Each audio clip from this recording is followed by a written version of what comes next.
and welcome to a special Retro Football Shirt podcast live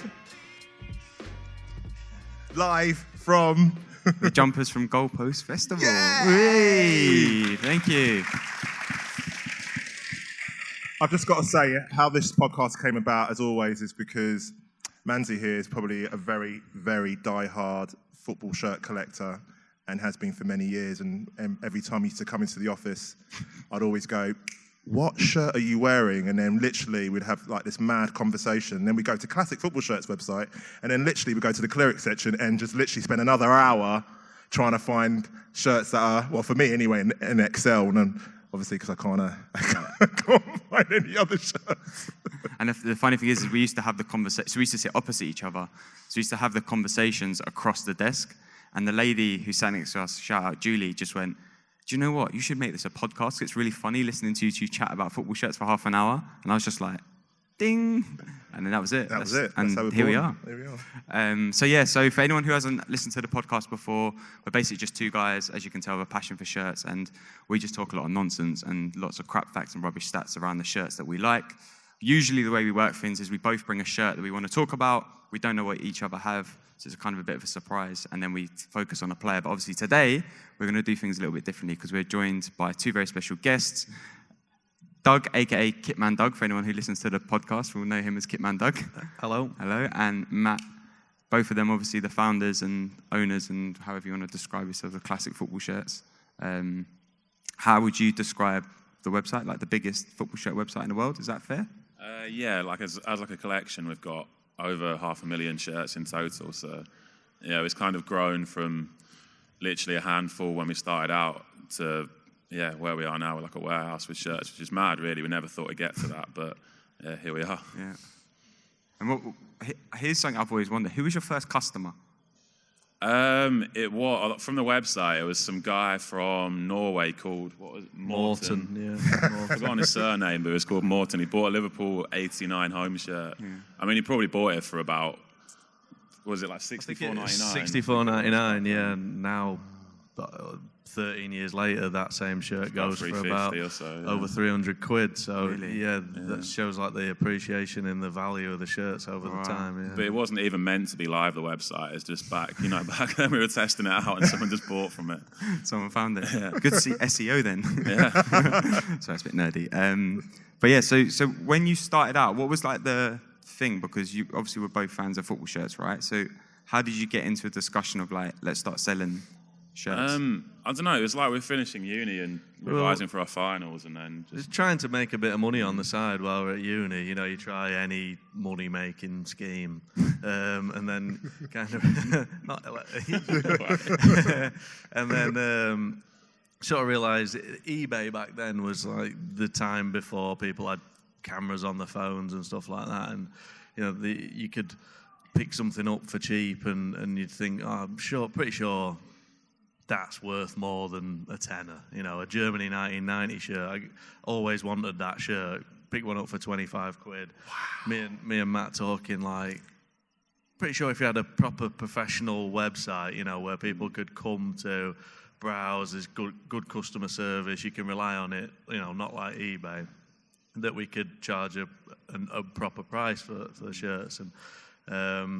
And also just avoid getting a real job, you know, when you graduate and you're just like, I'm not filling out them proper graduate forms, just like, let's just take a chance, start Classic Football Shirts and see what happens, basically.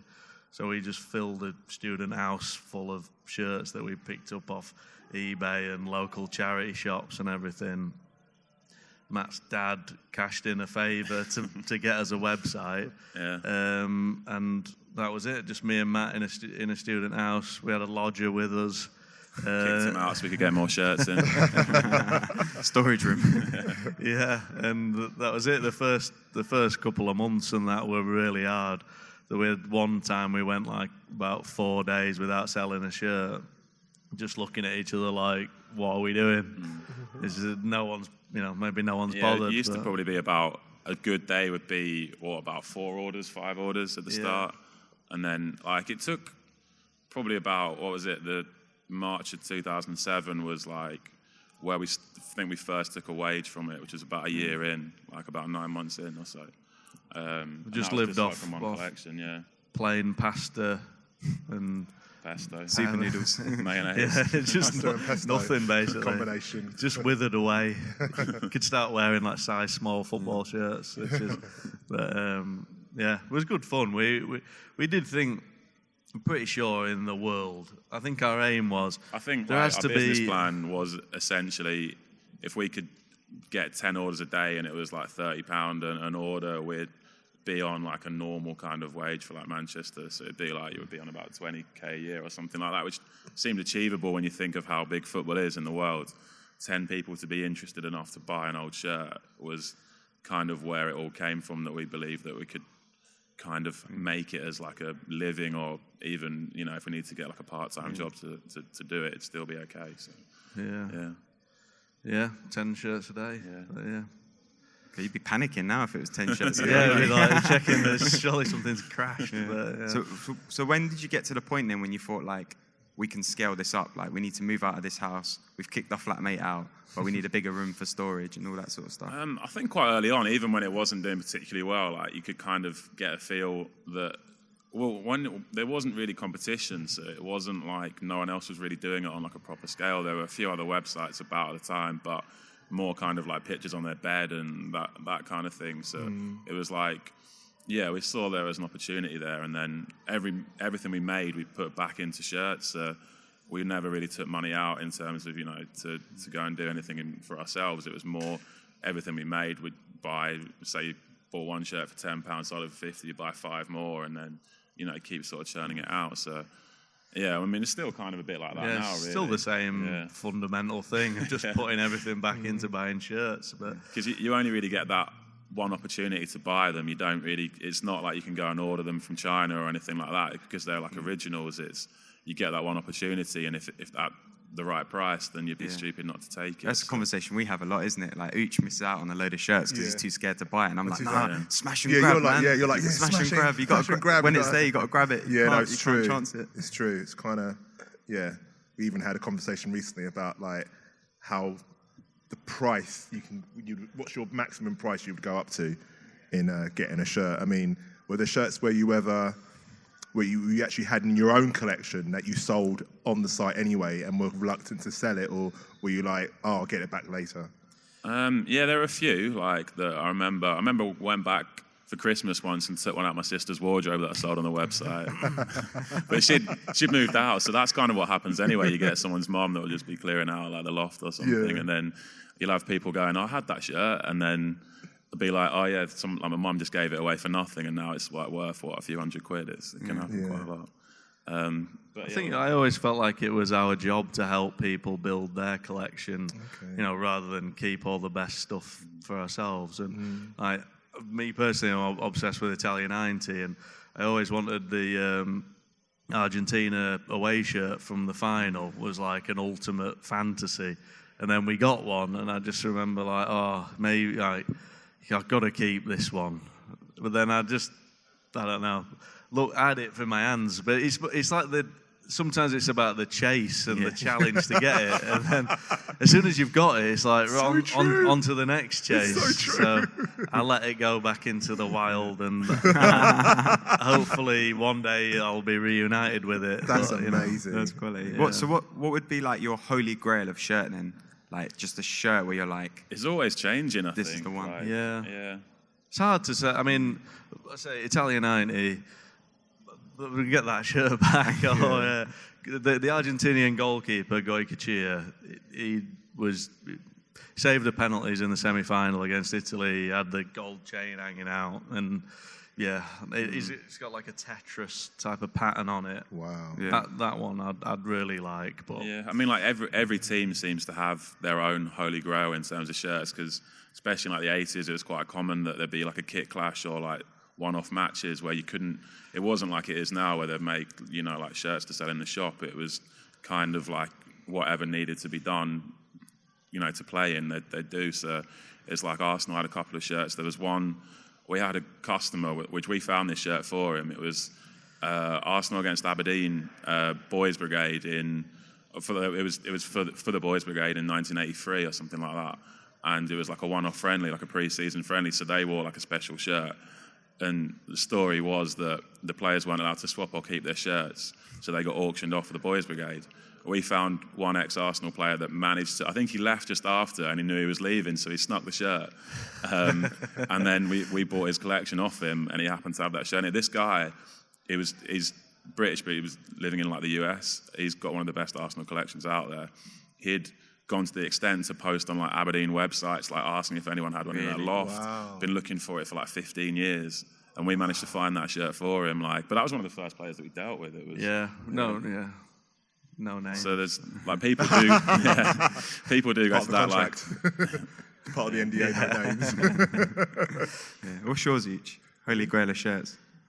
It changes. Like currently, it's the Borussia Dortmund Champions League away shirt, the white one, it's cool. which is the one I talked about a while ago. I think I The one with just the star? No. I think we had one a couple of weeks ago. The stripe with the big C, with the C. I just love that shirt. I just think it's a 96, really, because I think one of the reasons why I became a fan without even realizing. When I was a kid, I come from a very large family, so there wasn't a lot of money around, to buy stuff, So, but watching and then kind of being inspired by a lot of design, because I think what I get inspired by is the design of the shirt. And when I say that to kind of people, they're going to get a bit freaked out, like, huh?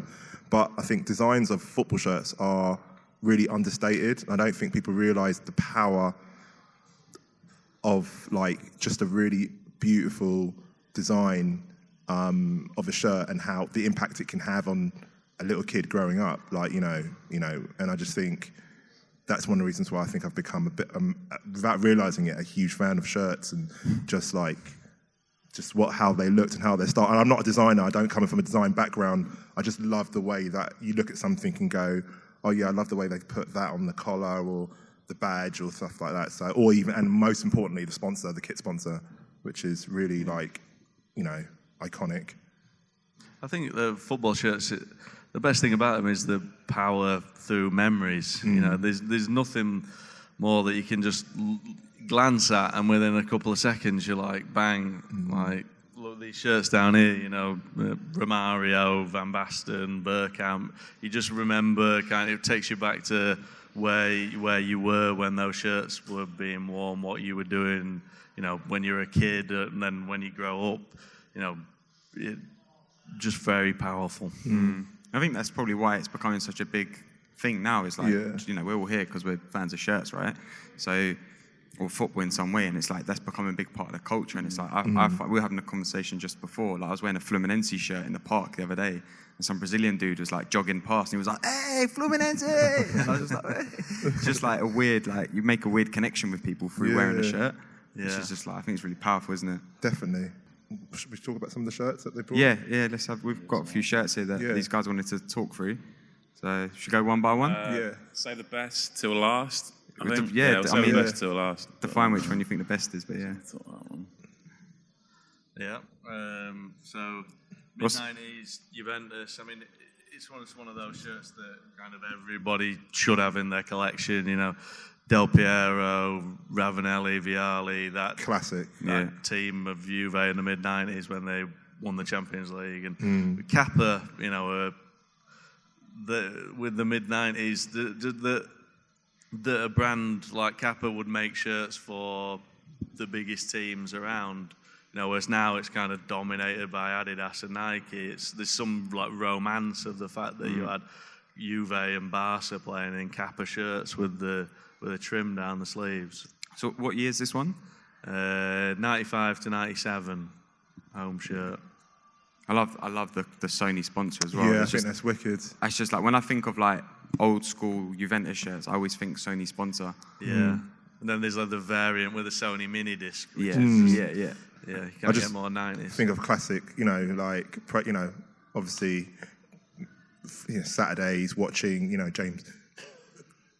James Richardson, Football Italia or, Galazzo, or, just think of those iconic shirts and just like, wow, incredible. What's next? What's next? Year and team. I'll go for this one. seen a few people. I saw someone wearing it. I Yeah. think before. There's someone down there. The one of the holy grails. Yeah. I made an observation earlier that I think we've seen 3 or 4 here. It's probably the most there's been in one place. It's since funny, that World actually. Cup. I've been noticing, before we talk about this particular shirt, I've been noticing recently across different sites of eBay and just different, this has now started to pop up again. Something must be happening in the ether, because I've started to see 3 or 4 people started to, sell this. I think it's above £300. I think it's because people just see the value of it and then go, I'm pretty sure I've got one of those at home somewhere. And if it's going for 300 quid, then I might as well get it out. This is 94 USA World Cup shirt, right? Was that their home shirt? It's the away shirt. The away shirt. Oh, really? It's the Wore, away yeah. shirt, okay. They had like a red and white striped one. Oh, yeah, that's it. To go But like they for the wore tournament. that 3 times at the tournament, and Yeah. then the striped one they only wore in the round of 16 against Brazil. But the full kit of it as well is great.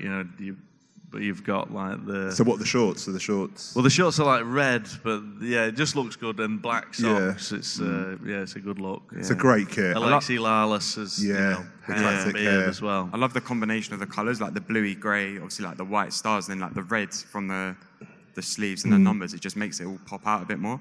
And this is a player issue. It's a player version. There are some differences, aren't there, as well? On the Yeah, player the version. material's quite a bit thicker. I think the player version's made in the USA as well.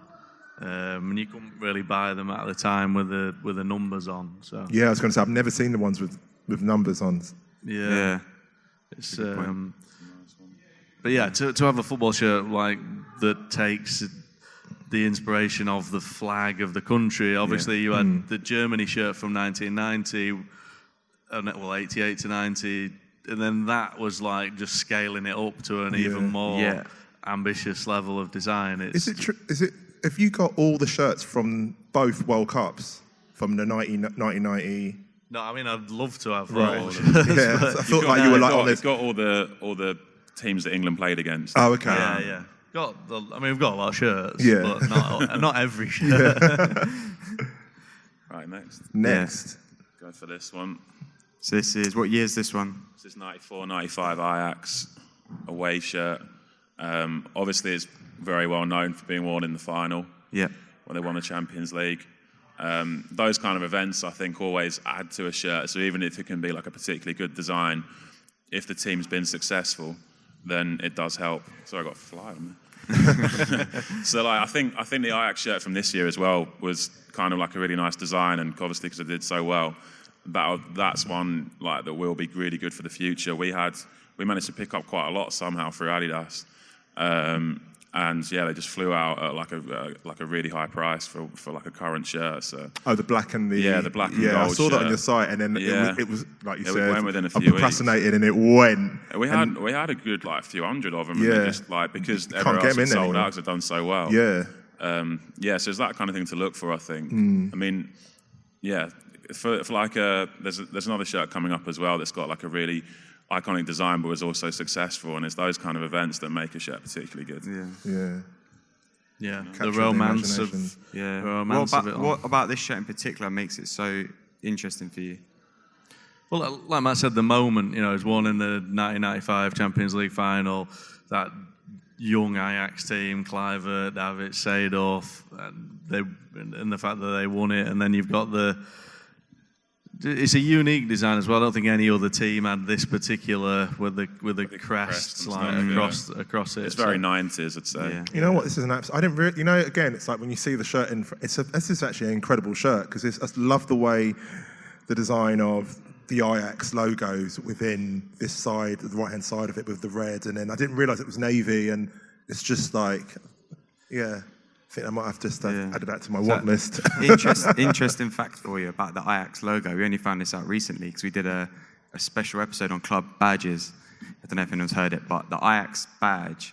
So obviously it's the detail is the Ajax, the Greek gods. So that image is made up of 11 separate lines to represent the 11 players on a football pitch. And I just knowledge. It's I deep. counted to make sure, and it is 11. Yeah. So Amazing. I just thought it was really interesting because you would never have known that unless it's pointed out to you or you read about it. I was like, wow. That's what the podcast's all about, isn't it? Yeah, exactly. Hopefully. Next up. You got Chelsea 94-96 away shirt. It's got Hullet on the back as well. Oh, nice. It's always Nice a thing orange print. that we try and look at, is that Hall of Fame, Hall of Shame. You know, is it what makes people would say, oh, it's what a bad shirt. That's a classic. Like, grey and tangerine, and you know, when you see all the people listing what's the worst shirts, that would be That's always something up there. Really? But really, it's that fine line, isn't it, between a bad shirt is actually a good shirt, because if I'd it's say that's something a classic. that makes you talk about it and the memories and everything like that, then really, well, what is the job of a football shirt? You know, is it all about just style, or is it about getting noticed, and is it about putting off the opposition and standing out so that your teammate can see what you're wearing over there? Well, that kind of does the job, doesn't it? So, that's one of the shirts that you have to sort of put into that category. It's so random, like just the design, like because you've got like obviously the orange bits that kind of go down the side have got the Umbro. I don't know if you guys in the audience can see. It's got like the Umbro like logo within it, but then there's obviously like this random like I don't know what you would call it, mesh Like a kind of fence. effect Like a on fence, it, or a goal net, It's or like so it's weird. weird. I just But love. it's cool. For me, it just reminds me of like again, I'm a sponsor nerd, and obviously the beer company, Cool. Is it right? Yeah. Cool. Is it right? Yeah. Yeah, Coors, Coors. That's right. And also for me, it's like when I think was that the first season that they signed Hullet. Yeah, it was. Yeah, that's because it was such a big deal, especially being a Hullet fan.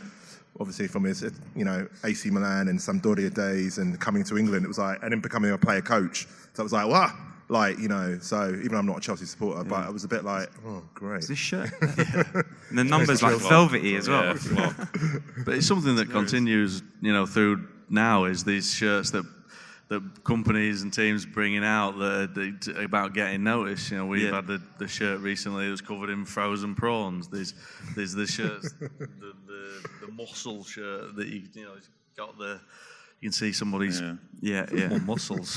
Where's the one? Have you seen the one that looks like a tuxedo as well? It just keeps going on and on and on, and where does it end with trying to get noticed? Yeah.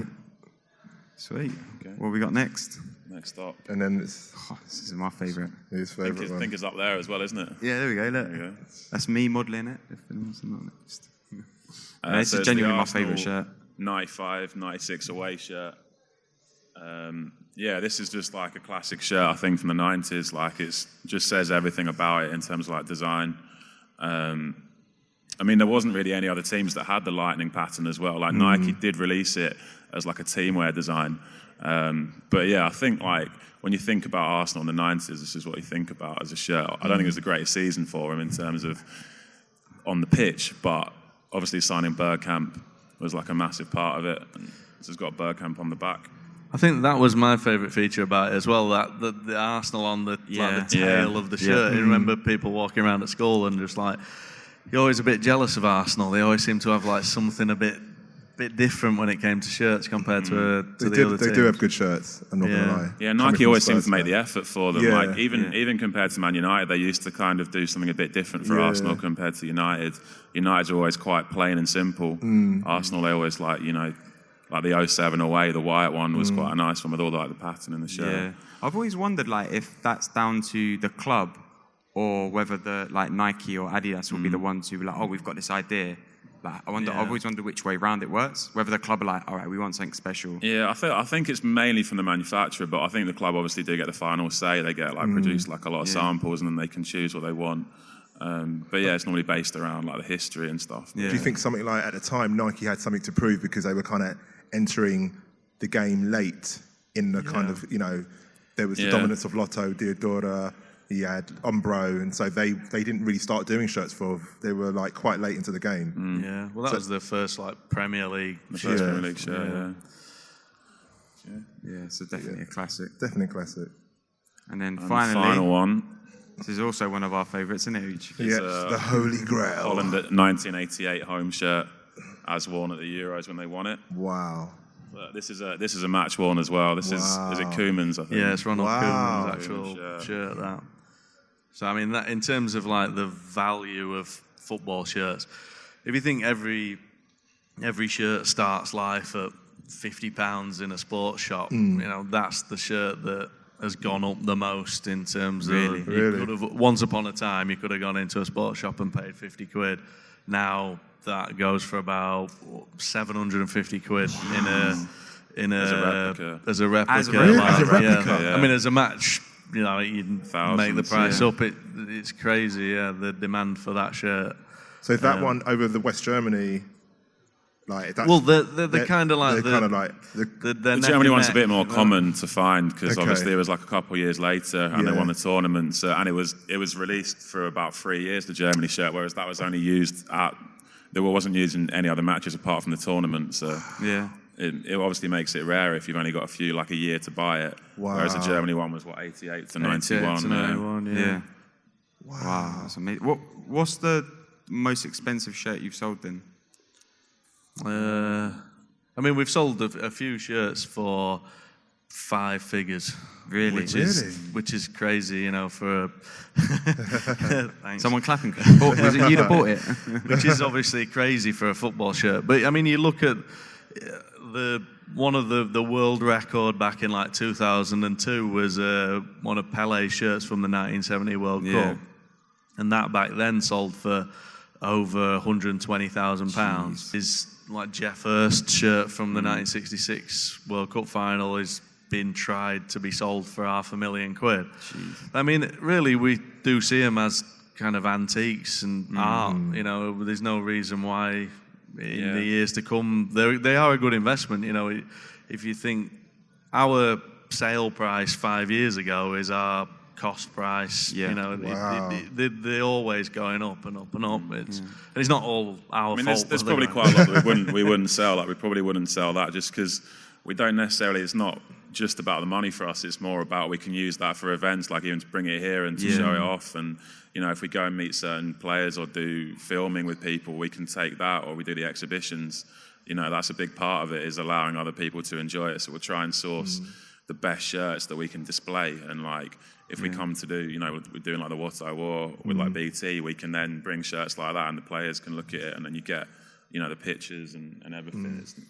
It's just about as much that as it is in terms of and do ex-players, I mean, obviously it's right, Koeman's, yeah. right? I mean, are they forthcoming in terms of like selling their shirts, or is it very much like you I have mean, to it really varies. But Yeah. I mean, like, we showed that shirt to Ruud Gullit, and he said, I hated that shirt. Really? That's the worst shirt. It looked like You also tried to show it to Ronald Koeman and he told you to. yeah, Ronald Koeman wasn't interested. I saw Really? Ronald Koeman. We were doing a display in Amsterdam. Ronald Koeman walked in. I said, Ronald, we've got your Euro 88 shirt. Do you want to come and have a look at it? He was like, maybe later. He's probably wondering how he ever fit in it. That's Then why. he didn't, never came back. Yeah. So, you know, Wow. but then other players will be like, I've got that framed on my wall. It's the ultimate, you know, Yeah. that was the pinnacle of my career. Wow. But yeah, Ruud Gullit was like, looks like a fish skin. Wow. Yeah. So it wasn't, didn't have the, obviously it's like, yeah, I mean, we won the Euros, innit? Yeah. But the shirt itself, doesn't, you know, the design doesn't mean anything. Yeah.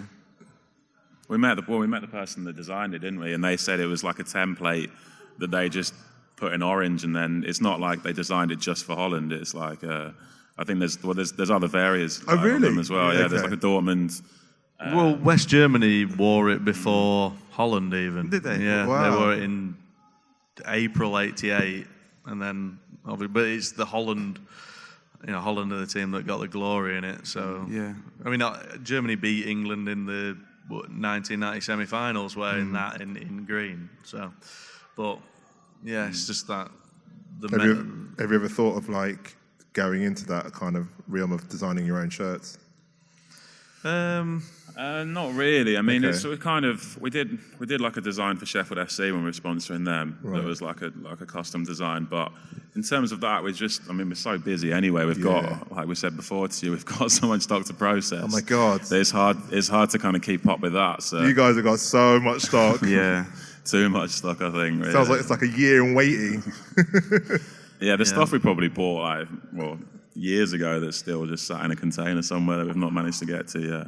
But So everyone is, if there's a rare shirt that you're still thinking, oh, they're not going to have it. They might just have it in that yeah, box. it's possible. I mean, it just, especially the rarer stuff, can take longer to process because it takes a long time to research. And Yeah. you know, if you think that one quite easy shirt to process will take about 10 minutes in terms of even without a photograph to put the condition down and everything, it is like a really time-consuming job to get it up and running, which is we've got about 15 people now that are just sat there processing shirts all day, you know, doing the research on it. And doing the research on it. Yeah, and doing the stuff like research that. Wow. on it. Is it also true that you have 2 people, full-time employees that just wash the shirts? Yeah, it is true. I think we might have told you before.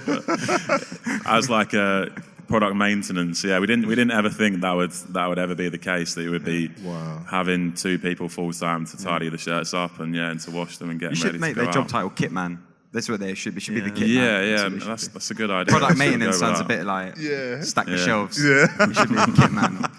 Give them like a... There's only one kit man, though, isn't there? Yeah, Yeah, it's only true, one Kit kit, man. All right, so at this point, should we Yes. open up for some questions? Has anyone got any questions for Doug? Or there's one there, sorry, it's really bright. We got a mic. You can use this one if you want. Oh, we've got So can we get a mic. We've got a mic. Can we get a name, what shirt you're wearing, and then the question, please? How's it going? I'm Mark. Thanks for reuniting me with this. My ma gave it away to my cousin. What shirt are you wearing? Sorry, It's the 1995 Ireland home jersey. So just after they came back from World Cup '94. And I had this as a kid, and then my ma gave it to my cousin along with a Euro '96 Italy jersey with Zola on the back of it, and I fucking raging. I'm still looking for that one.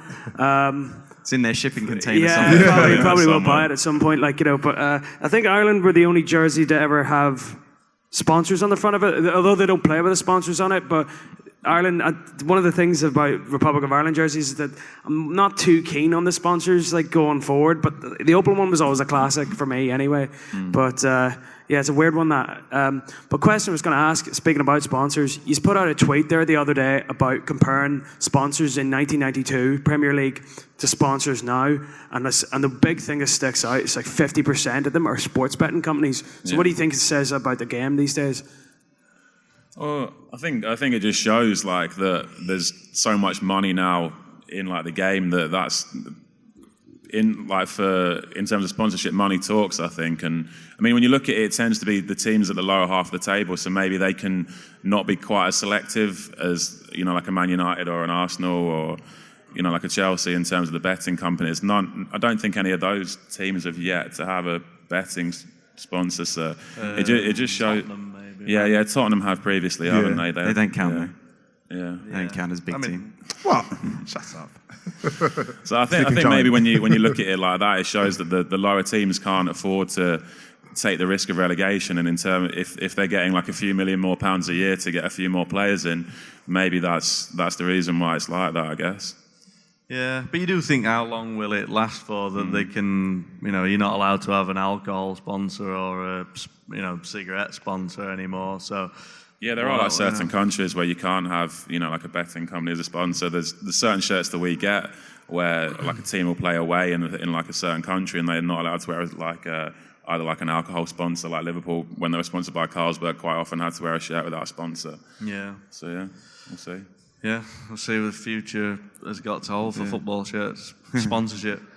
I think that they'll become digital displays in time, like LEDs, and they'll change it every 10 minutes what's on the front. But then that might be even more tragic. But Yeah, I imagine. know. I think I noticed little that screens. when I was younger, that the kids' shirts didn't have sponsors because for those same reasons. Yeah. But and I kind of I do, even though I do love sponsors, I kind of feel there should be room for having no sponsor on the shirt.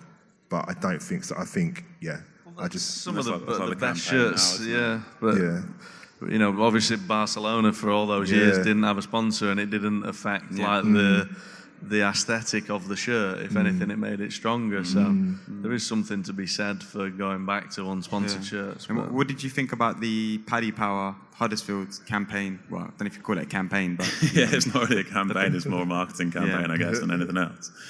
We actually picked up one of them shirts. Did you? Yeah, I mean, it was expensive. We paid a lot for it, but in terms of doing events and doing when we do like an exhibition again, we kind of want to have it just because it's one of the shirts that will be remembered like for a long time. I think in terms of it's only played in one friendly match, and it's those kind of shirts that we try and get hold of.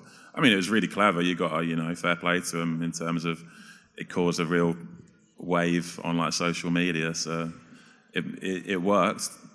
For what they planned to do, it did work. So yeah. Yeah, it was a bit of a strange one, but I get the point of it because they were trying to do the opposite of fight a campaign against no more sponsors, wasn't it? In the end? Or back in a campaign for it. But yeah. Have we got any other questions? We've got one here. Two at front there, and one over there. It's time. Hi there. What's your name and what shirt are you wearing, please? My name is Richard. This is Admiral England 80 to 84, I think. It's just a quick question about Classic Football Shirts, the company itself. Given that we get new shirts every year, 3, sometimes more than that per club, a sort of saturation, if you like, saturation point of football shirts. In terms of the viability of Classic Football Shirts going forward as a business almost, is there a tipping point whereby you will cease to get shirts holding their value and the culture around them as well, and the interest when we sort of move on to the next generation of shirts sort of coming through? I think that it will become harder to get the shirts from the 80s and 90s, but then what happens is, the kids who are growing up, that they their memories are attached to 2004 or 2010, and they're romantic about different things that we're romantic about, and the fact that, like you said, 3 shirts times however many teams there are in the world come out just adds to this back catalogue, and it just grows and grows and grows. And the future, if anything, is that football shirts become such a broad. There's so much to look back on and so much to enjoy through the years. When we started in 2006, in reality, football shirts had only been something that you could buy in the shop from the late 70s. So it's quite a young market. Now, 13 years on, we've got these classics like, I don't know, the Real Madrid shirt from 2014 with the dragon on it, and Inter Milan 2010 with a snake down the side. It's the PSG all black kit, which is really rare. I mean, third kit. You might really not rare. necessarily like them all yourself, but there are these important, significant shirts, and like the progress and the development of the technology with football shirts and the fit and the styles and how everything like evolves. Like the World Cup that's just gone has looked back to the designs of the past, but what are the designs of the future? I'm excited. So, yeah. Yeah, I mean, it's just still quite like a young market, really. So kind of, we view it maybe in 20, 30 years, like football shirts from the 80s or the 90s would be like antiques, essentially. So, yeah, in terms of like collecting, I think we've seen the value of shirts go up like massively since we started. You probably think I'm going to say that, obviously, where I'm sat, but they've gone up 5, 6 times, if not more, certain shirts. In terms of like, if you are buying shirts, it is good to do it and to keep them like in like the best condition possible, because even the England shirt you're wearing now, we were selling that for in the 100, 150 kind of range, and now for like an adult size are really difficult to get, because in the 80s it tended to be children that bought shirts and they didn't really make many adult sizes, so they're particularly hard to get, and you'd be looking at sort of like about 350, 400 for it now. So in terms of that, I think like the 80s become the 90s, so 90s become the 80s and the 2000s become the 90s as time goes on, and like I think as well, when like give it next year, when you hit like the new decade, it kind of makes everything feel a little bit older. So you're looking at the 90s, and when we started, like a shirt from 2000 was only 6 years old, which is now 2013, and that. When we started the business, the the red currant last season at Highbury shirt, that was last season's kit. You know, now that's like an iconic. I remember when Arsenal were a good team, and you know, Finished above you, didn't we, this year? It's a United fan, by the way. yeah. So just time is a great thing, when it makes everything a lot better. Yeah, it's true. Yeah, great question. Great question. Thank We you. got another one. There was a couple more, wasn't there? There's one there, then one over there. Name and shirt. Oh yeah, I'm Asa. I'm wearing a USA 94 away shirt. Question for everyone really. If the warehouse was on fire, what shirt would you save? And then guys, if you'd set the warehouse on fire to get a shirt, what would it be? I'd be going for that shipping container, I think. Yeah, I'd be going for turning the up with a shipping truck and loading that container on it. No, I'd go. Oh man, for me, well, like my holy grail of shirts, free shirts we've spoken about before, is the free Penarol shirts from what's the year? Like 96, is it? Yeah, mid-90s. So it's like free shirts, yellow and black, black and yellow, and then like a half yellow, half black.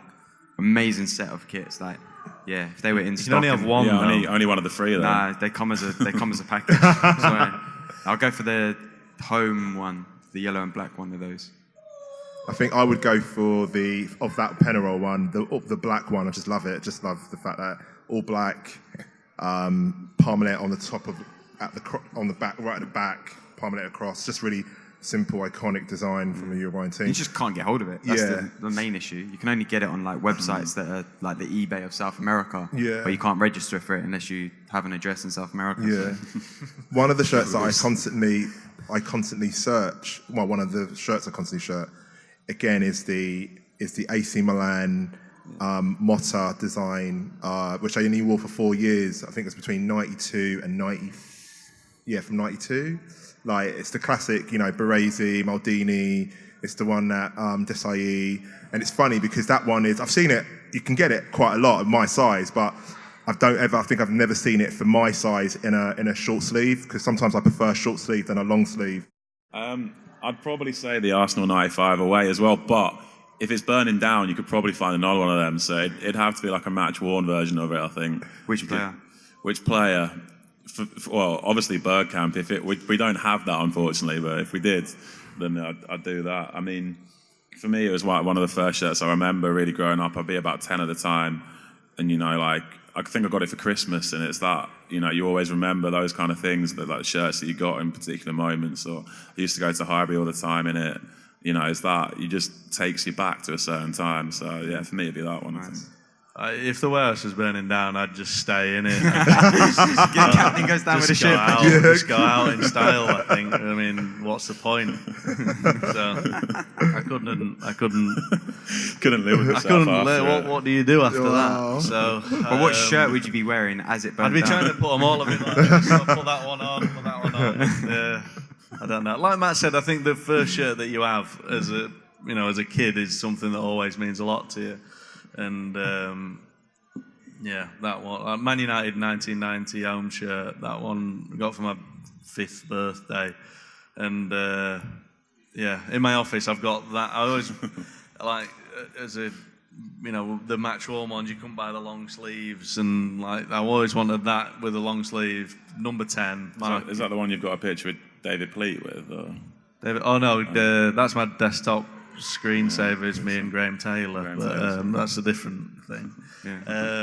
Yeah, yeah. My office is like every day, every week we get new shirts in, and you're like, oh, that one's good. Like I'll put that one in my office, and my office now is just like, yes. I don't know. I mean, you're supposed to put one shirt on a hook, but there's like, that's 10 shirts deep. And then there's a little pile of when I move that off that hook, I'll put that one up. And yeah, it's like a squad rotation system for shirts. Yeah. Cool. Thank you for that one. And then there was one more over there in the middle, black shirt. I think we might have time for one more after this one if anyone's got a burning question, no pun intended.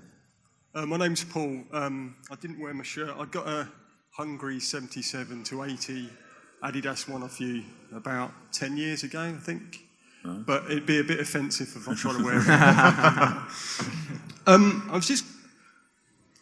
I've always wondered what happens to, probably more in the sort of 80s and 90s, what happened to shirts when they became old? Were they shipped elsewhere? Were they buried? Were they... I kind of think, because destroyed and stuff. No, because have you ever come across, like, say, someone who owned a sports shop who's retired and he's got kind of boxes full of untouched kit? Yeah, it was weird. Well, I mean, we do find that. We found that quite a lot. I mean, it used to be, it's not so much here now, because obviously, like Sports Direct, a lot of places have gone, but there are still a few that we've managed to pick stuff up from. But there's like a lot in Italy that you can get, we've like previously got hold of, because it's more like family-run businesses. But I mean, teams as well, they tended to, like, we get certain like match-worn shirts. I think Arsenal used to give them to like the supporters club, and they had a little like hut outside, so you can get particularly rare ones from there. And people just went, didn't really realise what they were, and they're buying like match-worn Tony Adams shirt for like 50 quid or something. I think like Man United used to sell them in the club shop for, what was it, about 100 quid or 50 quid or something, and people were buying like long-sleeved. We've picked up certain ones from where people have bought them, and they've come there. If you look at the back of like magazines as well, we always get the old sort of Match magazines. You can see like the mail order companies or whatever were shifting them for like £5-10. It's crazy when you look back through them what people were selling them for. But it's great. I mean, obviously a lot of stuff just gets thrown in the bin, and where does it end up? And I mean, we were saying before, the great chase to like find shirts. I mean, we've rummaged around in the back end of anywhere to try and like dig out football shirts and clothes recycling. Yeah, it's crazy what you can find. It's crazy when you appreciate football shirts. What someone else has just chucked in the bin is mind blowing. But yeah, well, that's the story about the Bobby Moore shirt. That's from the '66 final. That was meant to be given to like clothes recycling and has ended up in Africa somewhere. That's the story behind it. Yeah, that's what I've heard anyway. Yeah. So that's probably never going to be seen again, and probably someone's worn it so hard that you just wouldn't even know what it is. There's other shirts that we've seen that certain players have had. There was someone we're dealing with that had Johan Cruyff's last Ajax shirt. That's what he told us it was. But his brother, he played for Liverpool and Denmark, and his brother used to mow the lawn on one of them like proper sit on it things, and he used to mow the lawn in Denmark '86. He had Enzo Francescoli's Uruguay shirt, and he washed it. It was like a postage stamp. So it's this football shirt tragedies as well. Sad. Wow. Yeah. It's a shame, isn't it, really? Yeah. But it adds to the, like you said, the hunt and the chase. Yeah. You're speaking about earlier, doesn't it? Yeah. Cool. Well, look, guys, thanks for being here. Thanks for listening. We really could go on for another hour probably, but we're getting kicked off. So yeah, we're Alex, we're Uche. We are the Retro Football Shirt Podcast. You can follow us on Instagram at Retro Football Shirt Pod. You can listen to the podcast wherever you listen to podcasts. You can also watch one episode on YouTube with more to come. And yeah, these guys are Matt and Doug from Classic Football Shirts. Where can people find you online? And obviously the website speaks for itself. But classicfootballshirts.co.uk, Instagram at Classic Football Shirts, Twitter at Classic Shirts, Facebook Classic Football Shirts. Yeah. Cool. Sweet. Well, look, thanks, guys. Appreciate that. Thank you. Thanks for the great questions as well. Thank you. Thank you. Cheers. Thank you.